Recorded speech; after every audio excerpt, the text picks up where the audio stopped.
Coming up on News Radio 1620. By the way, pnj.com redesigned website today, and I think it's pretty cool. In the Monday edition of Pensacola News Journal, great story. And I'll never, because I remember, now, Paul, when you opened up this, I remember the picture from this past summer. Yeah.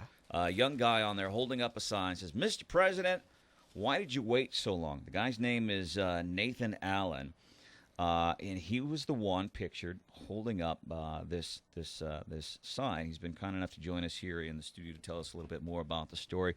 Nathan, welcome to the show, man. How are you? I'm doing great, man. Well, I appreciate you coming in. So first off, why did you vote for the president? Dude. did you vote for Obama? How'd you know, man? I'm kidding. So tell me, so this day, and this was June. It was hot and it was muggy. What happened? How did you get in this situation where you ended up holding up this sign? Oh, man, I had plans that evening. My wife was actually out of town. She was visiting family, and so I had plans that evening anyway. Somebody else, a fellow from my church invited me over for dinner. Okay. And so I leave work early. I was out. Now, your friend that invited you over, what was her name? Oh, his name is Bryant, Okay. and he's in his 70s, I think. Okay. But anyway, yeah, he invites me over for dinner. And so I'm leaving work early to be able to get over there in time. It's about 4:30. I pull out on Gulf Beach Highway, and a police officer pulls off and cuts the road off. And so I'm thinking accident, whatever. I hop out, ask the guy, "Hey, you know what's the deal?" He says, "We got about 5 or 10 minutes. The president's going to be through here, so we're just shutting the road down." Okay. Cool And at this deal. point, what's your reaction? You're like, "Oh, wow," or "Great, I'm going to be late for dinner." Really, what was your reaction? I was down there when Air Force One flew over earlier that day, and so I'd seen it, and I was like, "Man, that's pretty cool. I guess the president's in town." I actually didn't even know. Okay. And so whenever he says that, I'm like, "Well, I guess I'm going to see the motorcade, and we'll see, what's going on." So you're thinking, even if you disagree with the president's politics, you're thinking this is still a once-in-a-lifetime opportunity to see something really cool. Nailed it. Oh, yeah. And that's exactly what I'm thinking, and I just sat there patiently for about 20 or 30 minutes. And The cop said 5 minutes? Yeah. So Yeah. 20, 30 minutes, you're sitting there. It's hot. It's muggy on this day. I recall it because I covered the president when he was here and over in Alabama. So then what happened? Harebrained idea, man. I look over, there's a couple pieces of paper sitting on the seat next to me in the truck, and a marker, and it just seemed Now, papers like rolling papers? No, don't call me on that, man. No. Just a couple pieces of paper. I'm just trying to, Straight to it. I used to be a journalist, and I used to work in media, so I'm just trying to make sure that I get the facts of the story It's a leading straight. question if ever I've heard one. All right, it's 5:41. This is Nathan Allen, kid who wrote the letter to the president, got a response. So it's hot. You're getting delayed. You see some papers. You're sitting there, and you're thinking, Oh yeah. And everybody heard the news. I mean, it's the oil spill has happened. It's already starting to affect the community. I mean, this is 2 months into it. Right. And the news was still, the president just now is showing up. And I'd seen the clips. He's been out playing golf, been out on vacation, whatever it is, except coming down here to see our issues.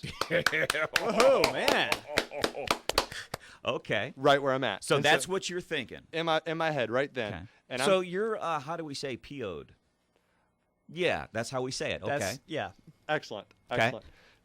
So, yeah, I am like everybody else. And at that point, I just grabbed it, scrawled it out. I mean, it's as quick as it's on that paper, as quick as it came to mind. And I said, you know what, when he does come through, I'm actually going to go up there and I'm going to wait for him. I'm going to let him see my sign. So you saw the motorcade coming by, Oh, yeah. and so you get out, and you're holding up this sign, and this was, and I think what was so amazing about this picture is because what you wrote on here, Nathan, I think really echoed the sentiment of the entire Pensacola, Santa Rosa. I mean, we were like, hey, what's going on? So you stand out there, you're holding this up as you're watching the presidential motorcade, which is a once-in-a-lifetime opportunity, literally. As you're watching this go by, what's going through your mind?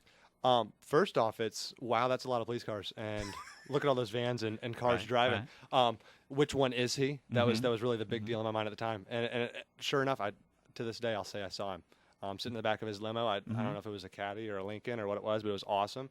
And he's just sitting there in the back, just his blue collared shirt, and I said, "That's him." So I pointed my sign at him as he went by. Now, did he look at you? Do you think he made eye contact? I don't think he made eye contact with me. And I think actually what's funny is the look on my face in the picture. I look really angry. That's actually intent. That's like, is that him? And so, yeah, I was really focused. It was more. It wasn't so much anger as much as it was a look of confusion. Oh yeah, yeah. More like you should have been scratching your head. Oh yeah, which one is he? So that's where I was at. Yeah, and showed him the sign, turned around and walked off. I wasn't there for showing a sign. I had no intention of ever being publicized over it or anything. I mean, I just this is freedom of speech. I'm going to show him what I think as a American citizen. And I walked away from it. Thought that was it until the next morning. And so then it's the next morning, and number one, you wake up and you see your pictures plastered on the front page of the newspaper. And again, I think a great photo because the sign you held up really said what we felt as a community. So what starts going through your mind then?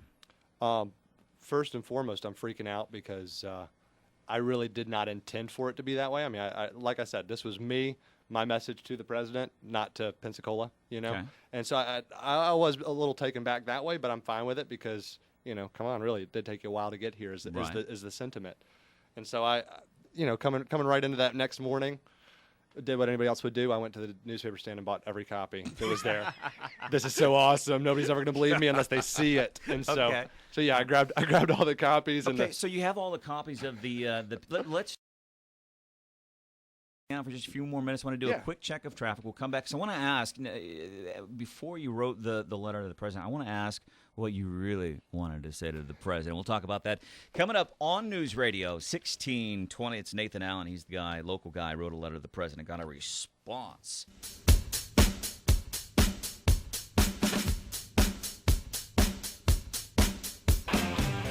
News Radio 1620. What's going on, man? It's 5:48. Welcome. Pensacola Right Now. Coming up, Jeff Knox. Quick shot of sports local kid. Man, looks like he's enhancing his chances of making it to the bigs. We'll tell you who it is, which major league team. Clear 52 tonight.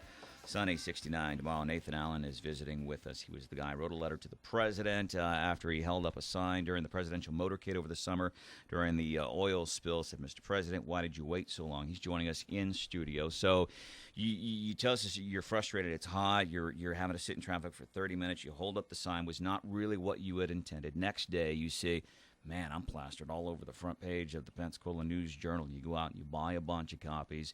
But what changed? It seems to me like something kind of, all of a sudden, you had this metamorphosis. Oh, yeah. No, it actually, I mean, it was months later. It was almost 6 months later. Really? Man. Yeah. Okay. And I that whole time, I had the same sentiment. I mean, this is a conservative heavy area. Right. I mean, we all have the same mentality. The Gulf Coast has been affected. Even still now, we're still messing with BP and Feinberg and that whole shenanigans. Mm-hmm. So coming into it, it's just a mentality that we all have.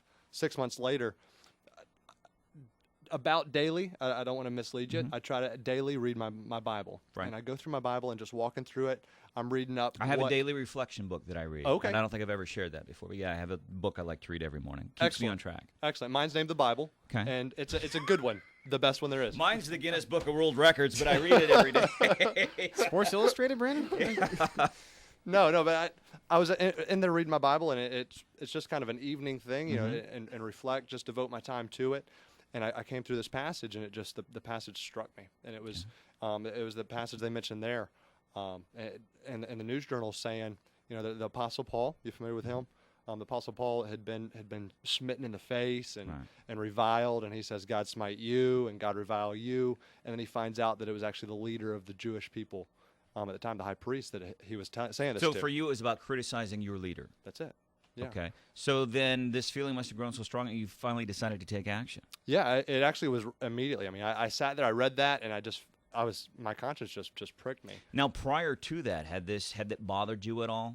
It really hadn't. Okay. No, until I you hadn't read even this? thought of it. Yeah, I mean, and even when I went to read that night, I mean, furthest thing from my mind is holding a sign on the side of the road. So then how did you decide to purge yourself? Did you think, man, I've got this feeling, I got to get rid of it. I think I've done wrong here. How did you get rid of it? Oh, yeah. Immediately, I prayed about it. I said, God, this is where my heart's at on it. And I felt like after that prayer, the only thing I could do that was the next step of getting this right was if you wrong somebody, write them a letter and apologize to them. I can't call his office and talk to him, so I wrote him a letter. And that I thought was the end of it. I went and dropped it in the mailbox, kind of smirk when you drop it in because it's like writing Santa Claus. So when was this? It was like December. That would have been like November, December, okay, right in there. And the next thing I know, I mean, it's third week, fourth week of January, and then you open up the mail, boom. It's 5:53. We continue our conversation. Nathan Allen, local guy, wrote a letter to the president. So you're reading this. You'd have the sign held up, Mr. President. What took you so long? He's here visiting us during the oil spill, finally. You read a passage one morning, and all of a sudden your conscience starts to bother you because you felt like you had criticized your leader. It bothered you so much you decided to take action. So you took out a crayon, you got some paper, and you penned a letter. Now, let me be honest. I want you to be honest here. We're friends, man. Oh, yeah. What were some of the first thoughts to cross your mind that you wanted to put in the letter? Immediately when I grabbed the pen, I mean, after you pray about something, man, you can't hate somebody after you pray Right. for them. And so that whole, why'd you wait so long? Furthest thing from my mind. If anything, at this point, it's kind of like I stuck my hand in the cookie jar. I shouldn't have done that. Okay. And so immediately it's how can I write a letter in such a way that's going to show this man respect, show him the respect that he's due because of his office. Right. No, listen, I told you we're friends here. What did you really want to say? Seriously. All right, literally. So you wrote a letter, and basically what was the gist? I mean, you said, Mr. President, I'm sorry. I want to make amends. Yeah, exactly. And I went on through the letter, and I said, you know what? This passage spoke to me, and I truly believe that God spoke through this passage to me, that I need to get it right. And so I said, here it is. I'm sorry. From this point forward, don't expect to see me on the side of the road with signs anymore. Expect me to be before God on my knees for you, man. So then a couple weeks later, you go home. You got a letter from the White. What's the return address on that? By the way, I mean, does it say the White House? It literally says the White House. Really? And the address is 1600 Pennsylvania Avenue. Yep. Really? Freaky, really freaky. So you open it up, and what's in it? Inside of it's a priority mail envelope. Inside of it's this manila envelope. Okay. Little White House across the front of it. So let me ask, now, were you freaking out at this point? Like, oh, the Secret Service is on to me? Or what are you thinking before you open this up? Dude, I'm checking like the skyline for black helicopters. like looking for it, Suburbans. I've been seeing cops follow me. News Radio 1620. It's 5:56, a couple of minutes before 6 o'clock. Clear, 52 tonight, sunshine, 69 tomorrow. Welcome, Pensacola Right Now. Nathan Allen wrote a letter to the president. You know the story, held up the sign. When the president was here finally during the oil spill, about 6 months later, Nathan is reading a passage, and he's like, man, I feel bad because I've criticized my leader. Writes a letter to the president. Dear Mr. President, I'm sorry for holding up that sign. I feel really bad about it. Several weeks later, you come home, you have a priority mail envelope, and you open it up. There's a manila envelope, and it says the White House, 1600 Pennsylvania Avenue. Oh, yeah. So you're a little scared at first. You're scanning the skyline for black helicopters and things like that. So what were you, right before you open it up, what are you thinking?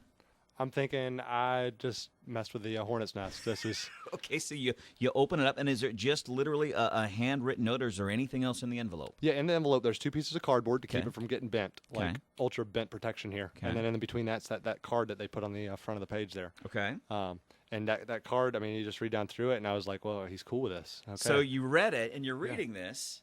What's your reaction as you're reading the letter signed to Barack Obama? Well, I was freaking out. Again, this was one of those, I want to run to the newsstand and buy 15 copies, but I only had the one. No, I'm just I'm at the mailbox, and I'm just freaking out. I want to grab anybody, the dog, anybody. Look at this. This is what I've got. And were you thinking, too, okay, so were you looking around like, okay, there's a camera somewhere, like I'm on Candid Camera, I've been punked by Ashton Kutcher or something? Is that what you were thinking? You know it, man. Really? Exactly. Oh, yeah. Seriously? No, I really am Yeah. wondering, what is this? Is this a joke? And it was 100% true. It's just incredible kidding. experience. Handwritten note from the yeah. president that you didn't vote for. And you're still, again, a once-in-a-lifetime, whether you agree with the politics or not, it's a once-in-a-lifetime experience. Nathan, I appreciate you and your lovely wife, Amber, coming in to see us today. God bless you. Thank you so much for sharing your story. It's interesting because I think P&J did a great job, but, we always get more curious about some of that stuff, and hopefully our paths will cross. Again, it's 5:58, Channel 3 News at 6 o'clock.